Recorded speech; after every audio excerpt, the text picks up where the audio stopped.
Welcome to Ignite Your Confidence for women in leadership who want to speak up and stand out. I'm your host, Karen Laus. Here you'll get all of the tips and tools that you need to stand out with unshakable confidence. Let's dive into today's episode. So I am thrilled to be here today with Ashley Maria and Erica Wernick, who are both wonderful women and pioneers in their field. No pun intended, Ashley. But I love the fact that I got to know each of them individually, and yet they happen to have quite a few people in common, and they are making waves, folks, in a male-dominated industry. But rather than me tell about them, I'd love to have them introduce themselves, and then we're going to get into some questions. So Ashley, please take it away. Hello. I'm Ashley Maria. I'm the director of the documentary film Pioneers in Skirts. It released just this last year in time for the pandemic. Woohoo! And we've actually gone strictly online, virtual. The film talks about what women are confronted with in their careers: bias, sexism, unfair perception, stereotype threat. And then it actually offers ways that we can start to change our culture and start to look within ourselves to be a part of the solution. So the film has been gobbled up, luckily, by companies, communities, schools who are all showing it online. And we're coming in and we're speaking and we're talking about our own journey making the film, and then also what people can start to do now. So Pioneers in Skirts has been such a journey for me, but then also it's so amazing to see how people are receiving it. So that is me, Pioneers in Skirts. Also, my name is Ashley, but my gosh, it's one and the same these days. So much so that you had to change your Zoom name there, right? Or not get altered. What identity am I? I don't know. Thanks so much, Ashley. Over to you, Erica. Hello. Thank you so much for having me. I'm just so glad to be here. Wow, I did that thing that I shouldn't have done because I learned from Karen. Did you hear that? There was no period at the end of that sentence. Thank you for having me. Erica, before you introduce yourself, tell us why you're in the closet. For those who can't see, she is in the closet now. Oh, this isn't where all of your other guests record. I had a beautiful background with a candle lit, ready to go.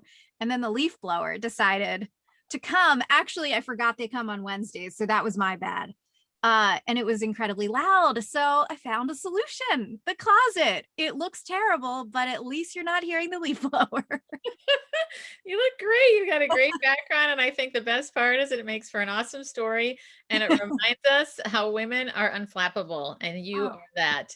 So tell us about you.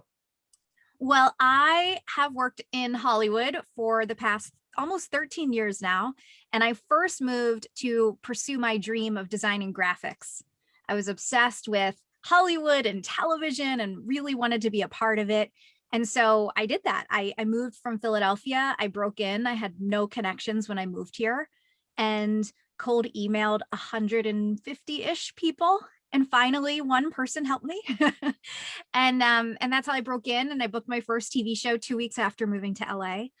And then, I got to live out my dream and design graphics for television and work on some really cool shows like Glee and The Office and Superstore and Top Chef. And then shortly after that, I tell this story. It's short though, so I think it's worth telling, so that you can see how things happen for us.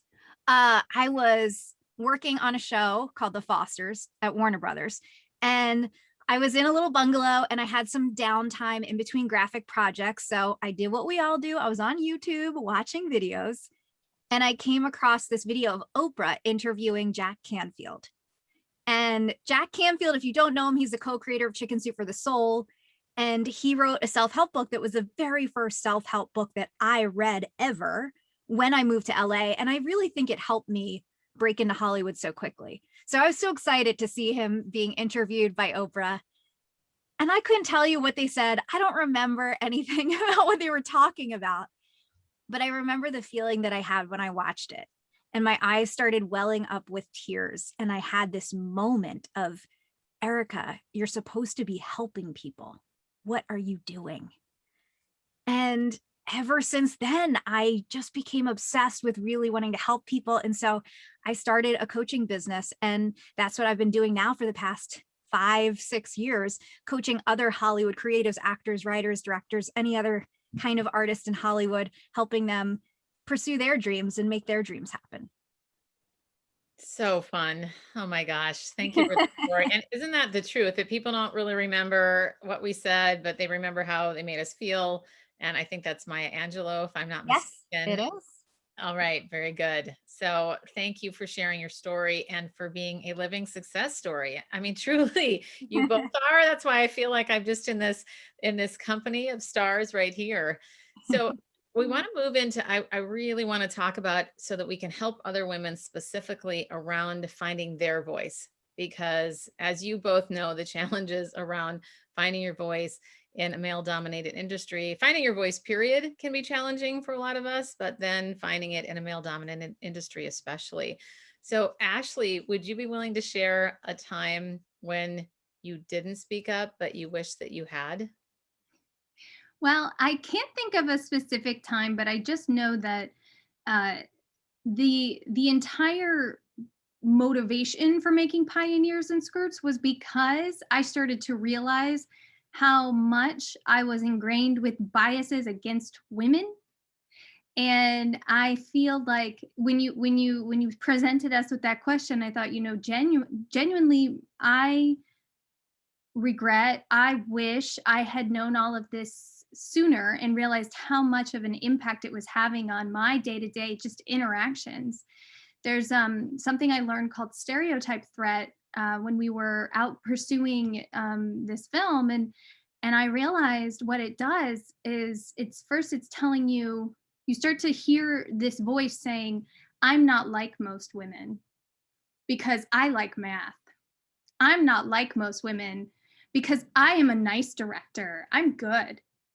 And that is where, oh, I see what you did there, you stereotype. I caught myself, thankfully, from learning, and sometimes you don't even realize it's happening. And so um a time I didn't speak up is the entire life I had before I started making pioneers and skirts.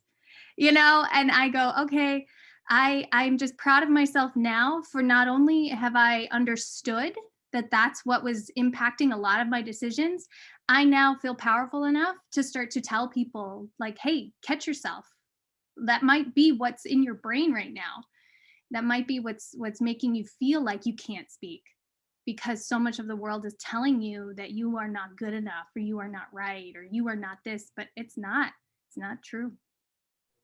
Oh, that's so powerful. It's absolutely so right on.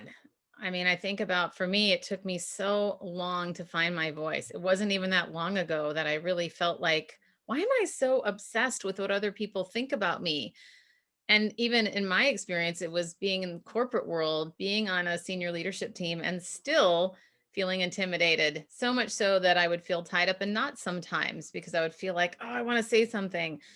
And one of the things also that I always recommend to people and anybody that's listening is to trust your gut. I did not do that enough. And you probably both have heard of Mel Robbins, who has the 5 second rule that if you take longer than 5 seconds, and I missed out on an opportunity. I remember years ago, I was in a performing group and we were in the staging process. And the director said, it was mostly singing and dancing. There was unusually a speaking part. And he just said, oh, I forgot about the speaking part. Does anybody want to do it? And out of 150 people, my immediate gut reaction was, yes, but I didn't raise my hand and the woman next to me did. And she had that speaking part for an entire year. Wow. And I still regret that today. So I also feel like there were missed opportunities that I had when I just simply didn't raise my hand. It doesn't even often have to be that you're speaking up with some big thing. It's just actually showing up and saying something. How about you, Erica? Well, Ashley's answer, got me thinking. And I'm just like, oh my, that was so powerful. Oh my gosh, she is so right. there have probably been a million more times, not just speaking up for myself or for others or, you know, what we've seen. So that really got me thinking. For myself, I had two moments that I can think of off the top of my head in which I wasn't treated well at my job on TV shows. And so the first one happened in my 20s, where the second in command, who was one of my bosses, asked me out on a date. And they were recently divorced, and I was in my, you know, early 20s. They were much older than me, and they were incredibly persistent because I said no many times. And I would try to come up with excuses, and they'd be in the other room and texting me. And I felt incredibly uncomfortable because I was an assistant, and it was the first time I was on a big show. And so I didn't want to lose my job, and I wanted to impress my bosses. And they were so persistent that eventually I felt like I had to say yes. Mm-hmm. And I did go on a date with this person. Fortunately, they didn't do anything inappropriate on the date, and I did feel kind of safe on the date, but I cried before I went. And I was scared, and I felt so uncomfortable. And, you know, looking back, even now in television, we have all of these sexual harassment seminars that people are supposed to go to, but so many people just don't take them seriously, and they joke about it. And I didn't know there were any resources for me at the time. I was filling in for someone, so I wasn't there at the beginning. So I wasn't there for the seminar. And I just didn't know, you know, I confronted a friend who was another guy, and he was kind of just like, it's no big deal, just kind of deal with it. And so I felt so alone in that moment. And so I guess, you know, look, I was young, and the situation was what it was, but I wish I had the guts to just say, you know, I'm really not comfortable with this. You're my boss, and it doesn't feel right while we're working together. And I just didn't say that. And then similarly, on one of my more recent shows, I had a boss who was a man who, whenever he was stressed, he was really mean, like really mean to me. But when he was not stressed, he was so nice and so supportive. He knew I was growing a business, and he was very supportive of it, you know? And so I feel like it was almost that abusive relationship where you're like, well, sometimes they're really nice to me, and sometimes they seem to really care about me. But other times he's so mean to me that it makes me want to cry. I mean, it's just, you know, really mean. And, you know, oh, this work you did was terrible. We're going to have to farm it out. I'm going to have to hire someone else. I'm going to find someone else to do this. This is terrible. What are you doing? You don't ever do that.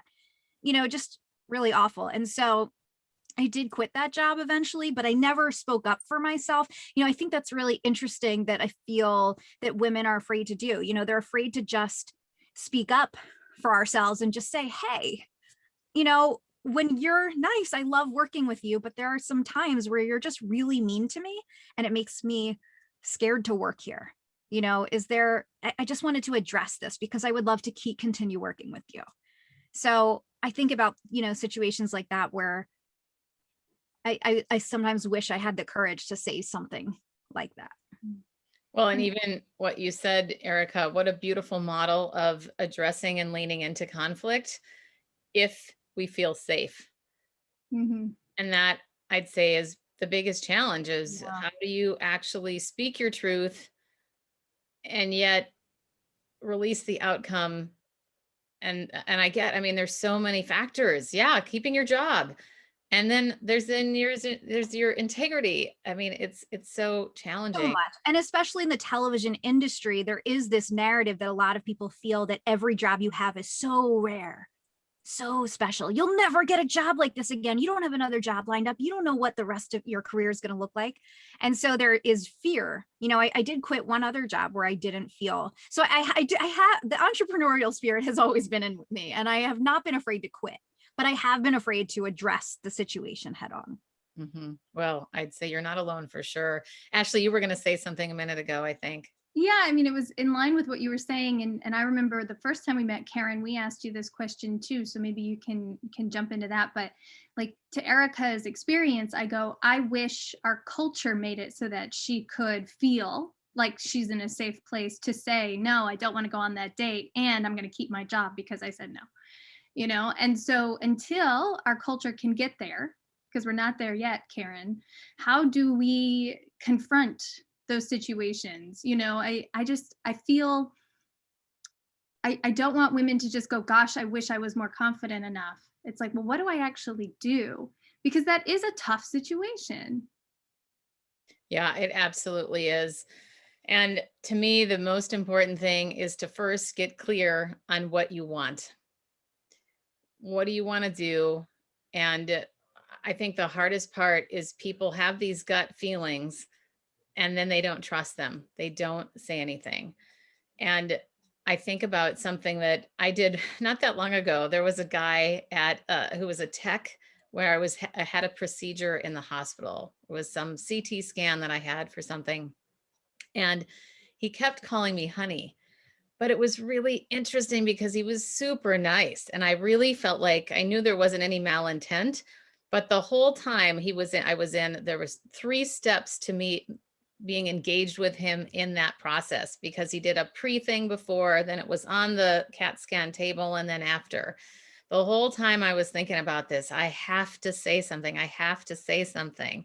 Now, there was nothing at stake for me, so I'm going to just offer this. Obviously, my job wasn't at stake and that kind of thing, but it's still the same concepts, is starting with what could you say in a way that it would position it to the person's benefit, or at least making it neutral. So for example, he was really friendly.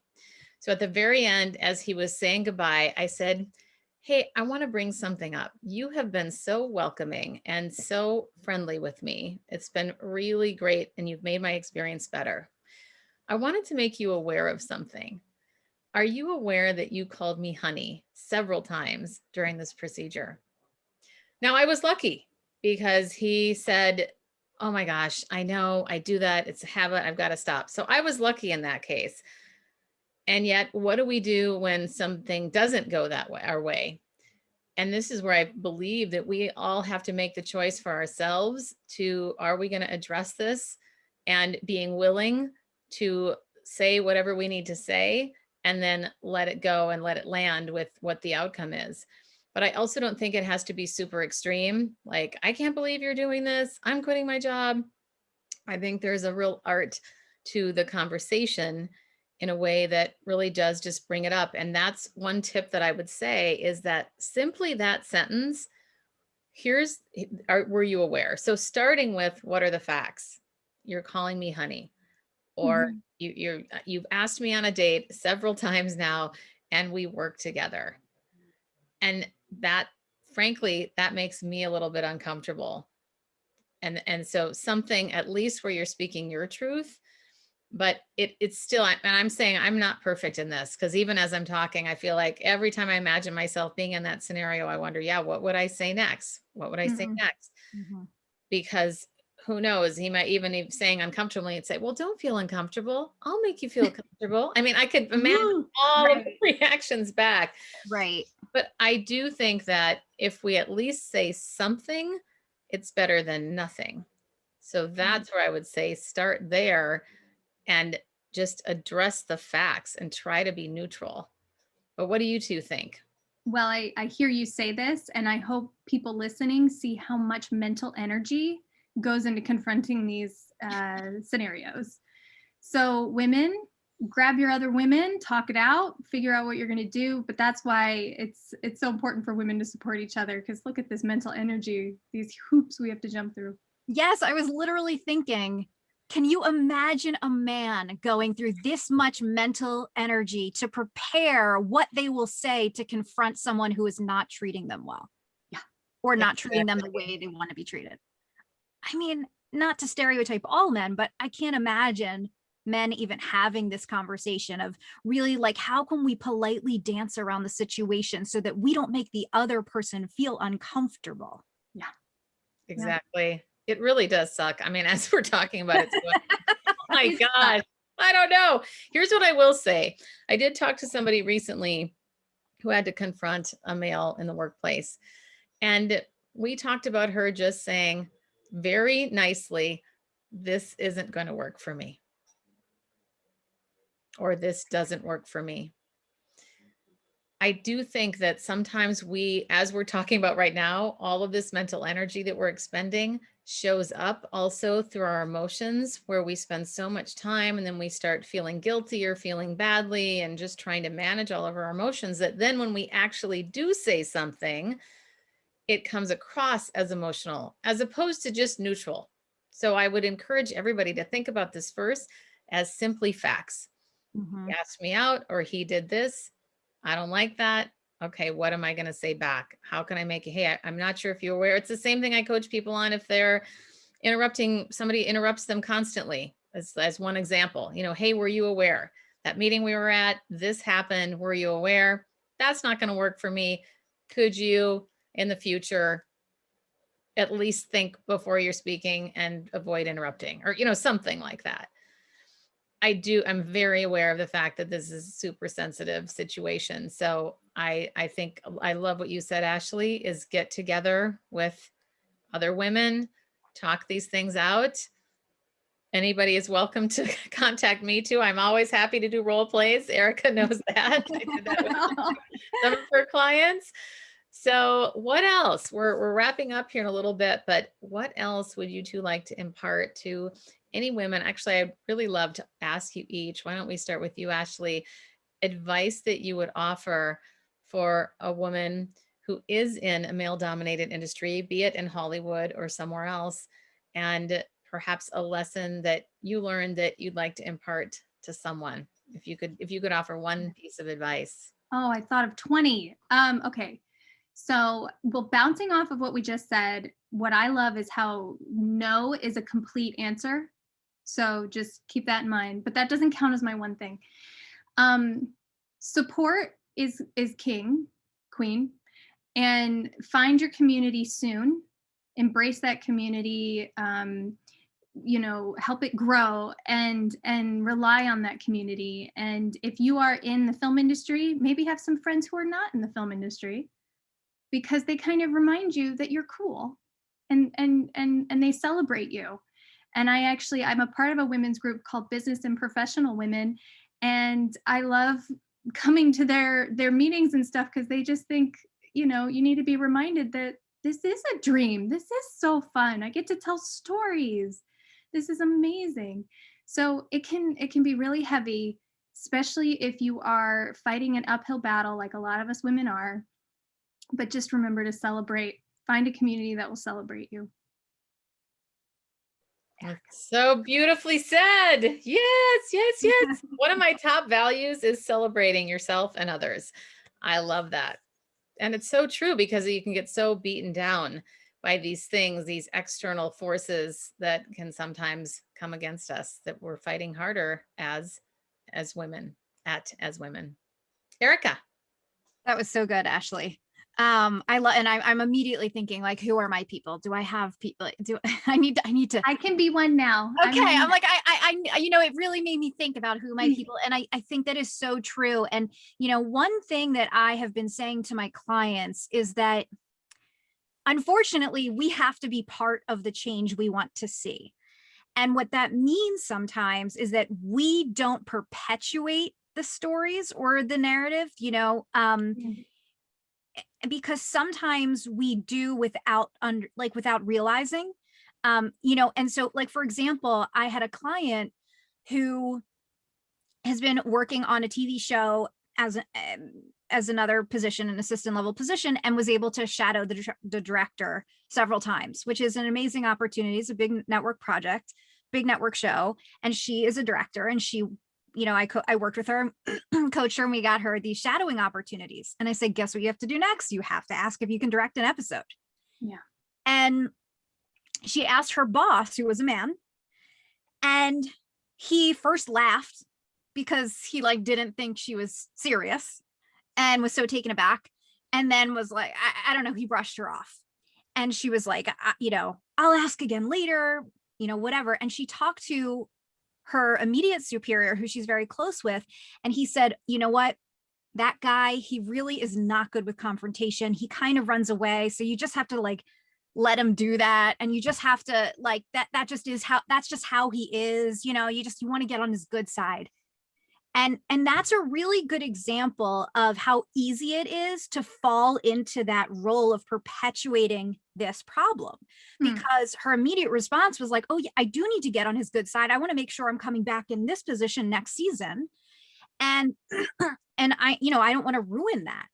But in reality, it's like, really, like, we're going to let this excuse that he's a leader in a leadership position high up on this television show, and that we're going to let this excuse of he's not good with confrontation to quiet your dreams when you're totally qualified, when he let an actor direct an episode who has no directing experience at all, in the past, right? And so I think that we have to, I know it's scary, but I think that we do have to challenge the, this story of like the woman being timid and, just let it roll, just try to get on his good side, just let him run away, let him be like that.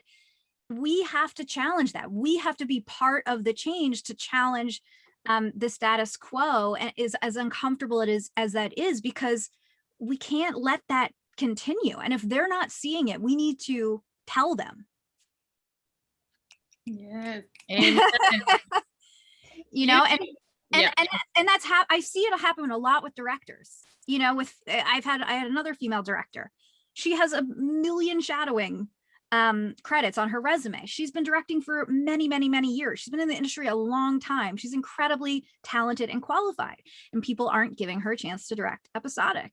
And again, it's like, it's challenging for a woman, to get in there. And I think women were even seen differently. We're seen as less than. We're not even given a second thought. A man kind of gets it automatically. So anyway, this wasn't really meant to be a pity party. I just wanted to share those examples so that people can understand. But I do think, we need to speak up there. The fellowships are a problem as well. So that's where we have a challenge too, where women are seen as directors if only they've done this shadowing and they've done these fellowships. They're not just seen as a director because they're good and they've done the work. So that is in and of itself an issue. So I applaud you for pushing her to ask. And I agree. It's like, we have to start by changing our own mentality. Again, like I was saying earlier, is like, I regret not knowing this sooner. And I mean, even just looking at a group of women and calling them women and not girls, like that's one way that we start to give more respect from women to women. Well, this is really inspiring me to think about some tangible tips, certainly that I'm aware of.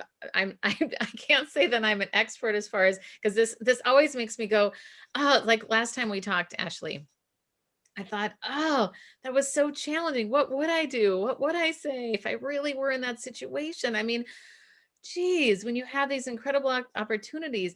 But what I love that you said before, Erica, that I latched onto was this thing that we feel like they're the only opportunity, when yet there are opportunities. There is abundance abounds for most of us if we believe that. But that came to mind for me. And then just, Ashley, when you were talking, it made me think about some of these things that we don't always do, regardless of the words we're saying. It's how we're coming across. So I want to remind people too that are listening is to use your voice literally, project it, say things with confidence. Don't be kind of tentative and hesitant. And that's often where we sabotage ourselves. And I don't know if you two have experienced that with women in your circles, or just even in people. Well, I gotta tell you, I'm having an experience right now where I'm in that struggle. I am developing my next feature, and I am totally in that space of vulnerability. I don't have my words. I'm trying to find who I am as a writer again, because I've been working in the narratives or the doc space for so long, the nonfiction space.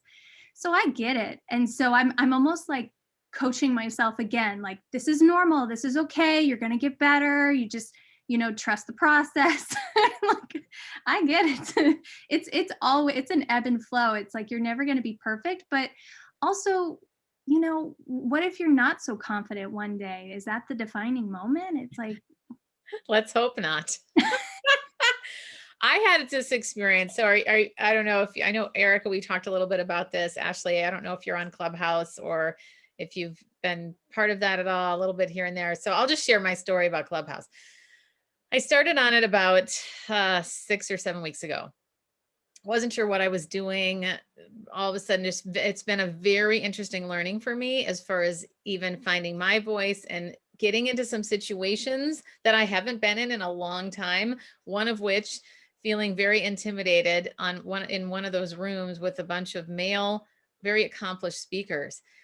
I found myself stumbling over my words and trying to almost vie for position in the lineup. And I hung up and I felt so crappy. And I thought, dang, I still have so much to learn. And it was a really awful moment for me because I've been doing so well and I've been like flourishing as far as finding my voice in the past few years. And that was a really helpful lesson though, because it reminded me that a lot of this is also circumstantial. And then figuring out how do we then have enough internal confidence and internal structure to feel safe, knowing that we are loved and accepted and supported by ourselves and the people in our circles that really matter, enough that we can put ourselves out there and not trip over our words and be judging ourselves in the moment, because so many of us are doing that. And then sometimes we start talking and then we judge ourselves and then it gets worse. And then we're not showing up as our true authentic self. So that was a recent experience for me, which made me really think, okay, more work to do. How do I keep getting into these situations so I can practice this? And that's what I'd suggest for everybody too. Sometimes it's intimidating, but put yourself in those situations, record yourself on video and audio to see how your voice is coming across and see if you are also landing your sentences with a period versus a question, which happens a lot. And yet those little subtle things all add up. What were you going to say, Erica? I think you were going to Well, say. as you were sharing that, it reminded me, I was like, oh, I do the same thing. But it's not necessarily about men. It's about putting myself in rooms that I don't feel confident in. And sometimes I tend to play small and keep myself safe by speaking in rooms that I feel very confident in. And I think that, even for myself, I am trying to put myself in those uncomfortable situations a little bit more. And it's like, even if I flub, even if I mess up, that's part of the process. That's part of the learning process. I think it's still going to be beneficial for me to get into these uncomfortable rooms where maybe not everyone knows and loves me yet, or maybe I don't even feel as accomplished as the people here. And who am I to speak? And feeling really, timid and small. But the more I put myself in those rooms and the more I put myself in those situations, the more, my confidence will eventually grow just from that experience. It's like a reality check. You go, okay, I'm going to get better. I'm going to get better. Mm-hmm. Yes, that's so good, Ashley, because that's totally what it was for me the other day. I thought, okay, keep going there. And then being true to yourself, because another thing that came to mind is many years ago, I don't know if either of you have heard this story, if I've told either of you about this, but I probably, 20 some years ago, I interviewed to be a radio show host. I was super excited. I love voice, love radio, love TV, all of that. And the guy said something really interesting to me that I was not ready for. He said, okay, here's the deal. 50% of your listeners are going to love you. They're going to give you all kinds of accolades and kudos, and you're going to feel so good. And then 50% are going to hate you. They're going to say all kinds of nasty things about you, and you're going to feel like crap. And I need to know if you can go home and come back the next day and do it all over again. And the next day, and the next day, and the next day. And I was definitely not ready for that. You're like, no, I can't. Thankfully, I didn't get the job. I probably had these bright eyes, like, what? And I was so consumed with being liked and what people thought of me, especially back then. And I think for all of us, it can be a challenge in general, but getting to that point where now I feel like that helped prepare me for something that my dream is, to be more in the public eye and impacting women globally. And to just have him say that, to even be thinking about that as a possibility, of, oh yeah, duh, not everybody's going to like me. I mean, my sophomore year in high school boyfriend used to say, oh, Karen, not everybody likes you. Oh, what are you going to do? It was kind of a mean thing, but it actually was helpful. Clearly, I still remember that from when I was I know. 16. But it was profound in that now I feel like I've gotten a lot better to at least know that there are going to be people that don't like me, and that's okay. Now I'm actually okay with it. And thinking about how, for example, when somebody unsubscribes from my email list, I used to feel kind of bummed out. And now I celebrate and I say, woohoo, that's one other person that I've eliminated to make more room for a person that actually wants to hear what I That's have to say. good. Yeah, people listening, we know when you unsubscribe. It's very true. Yes, we do.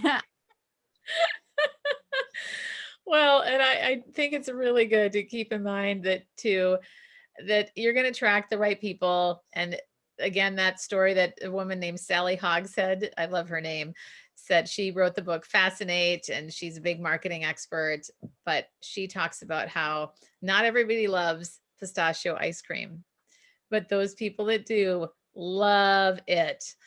And so be pistachio ice cream. You're not going to be liked by everybody, and that's okay. The key is to still stand tall, be confident, and speak your truth in a way that obviously represents you well as gets your point across so that you feel heard. And the other person also recognizes, okay, all right, that doesn't work for her. All right. And then they can decide how they're going to respond. Eat What else? pistachio ice cream. I like that. Isn't that a good analogy? Yes.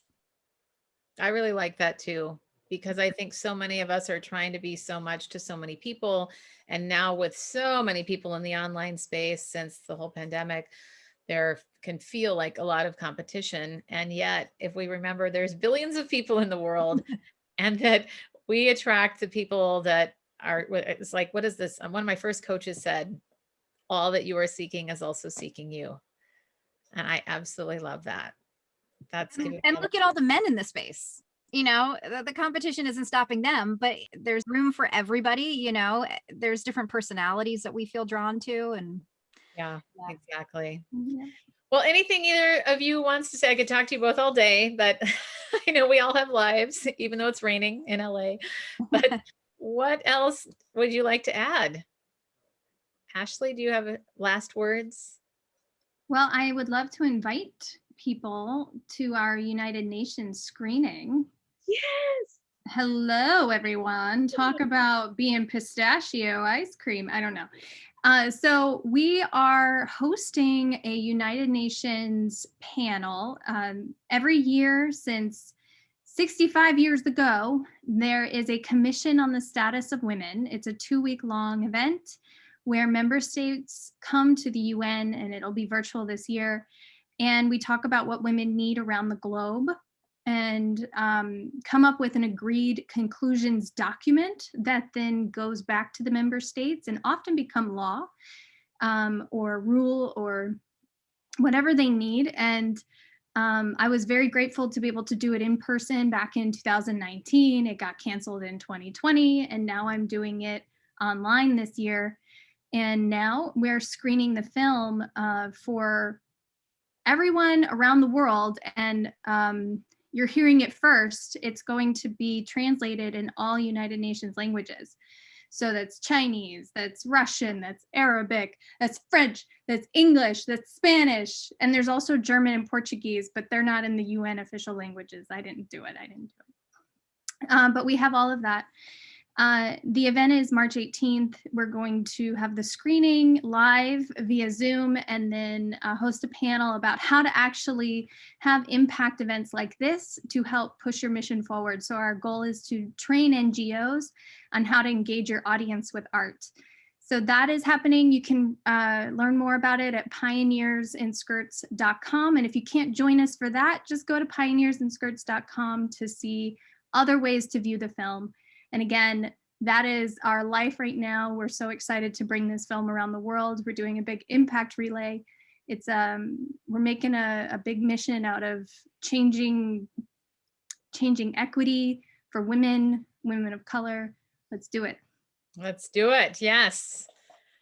Fabulous. Thank you, Ashley. Looking forward to that's next week.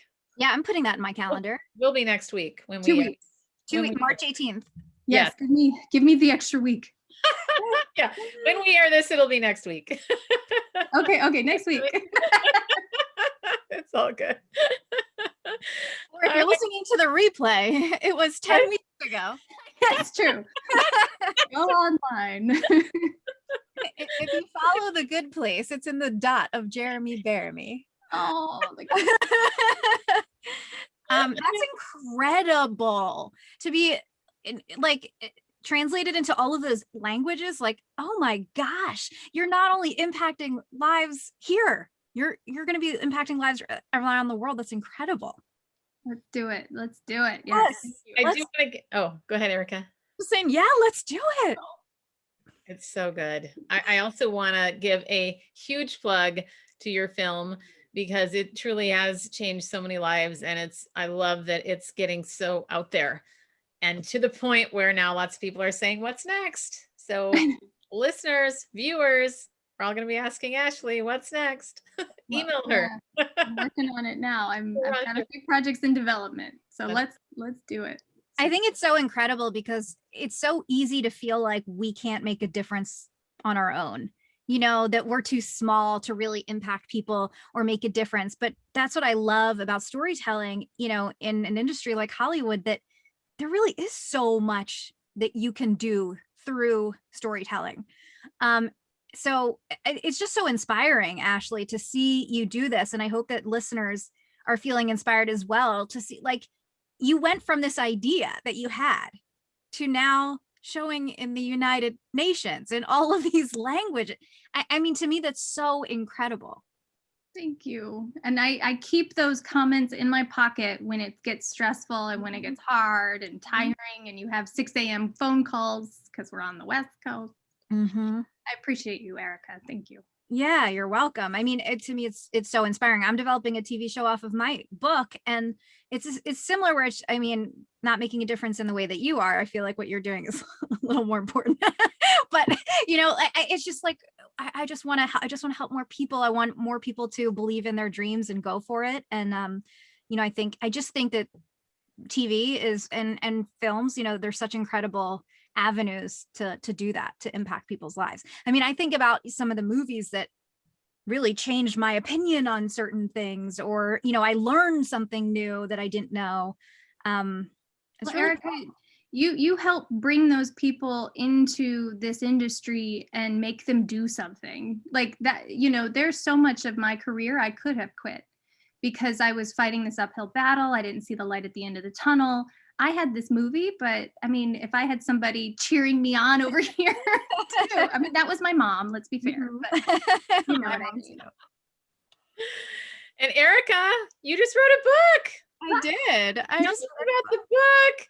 And tell us where we can reach you.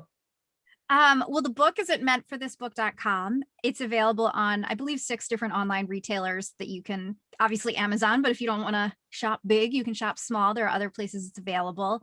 And I'm mostly on Instagram at Hollywood Success Coach. That's where I spend most of my time, and my podcast, which is the Hollywood Success Podcast. But this book is basically my life right now, and I think it will be for a long time. And that's so cool. It's so exciting. I'm just really excited. I'm recording the audiobook right now, which I'm very excited about because, my coach had me just visualizing people sitting in their car, listening to the book. And it's so cool to be able to reach people that way and hopefully inspire people to go after their dreams. So please go check out this book on the website too. I made a trailer. There's a trailer on there. There's because that's what I was going to highlight. Your trailer is unbelievable. And you did that all by yourself. Not to say that all by yourself, like I don't know enough about your skills, but that's incredible to me that you did that. I mean, you're an expert in so many things, and then to add that to your plate and have it just come off beautifully produced. It was stunning. Oh, thank you. Thank you. Yeah, I had the idea for the trailer a long time ago and I was like, should I not? I kind of sat on it for a while because I was like, is it worth the investment? Is it not? But I'm really glad, that I did it. And I think that, I think it portrays, the idea of the book pretty well. So definitely go check it out. There's also, if you order the book and email me your receipt, I have a bonus chapter that I will email you that also has an audio version. So you'll get a little taste of what the audiobook will be like. And there's actually a sample that you can listen to on meantforthisbook.com to see if it's your jam. I guess that's I guess that's it. Go check out the book, Meant for This. So good. So good. Well, really appreciate you both. Let's keep empowering women. We're in it together. So thank you so much for being here. And thanks everybody also for listening and watching wherever you are. And that's a wrap of another episode of Ignite Your Confidence. I'm your host, Karen Laus. Thank you so much for listening. If you loved today's episode, please subscribe and leave a review. It helps other people find the podcast faster, and it certainly helps me. If you're interested in more tips and tools around confidence, please join me over in my Facebook group called Ignite Your Confidence with Karen Laus. Remember, you too can stand out with unshakable confidence.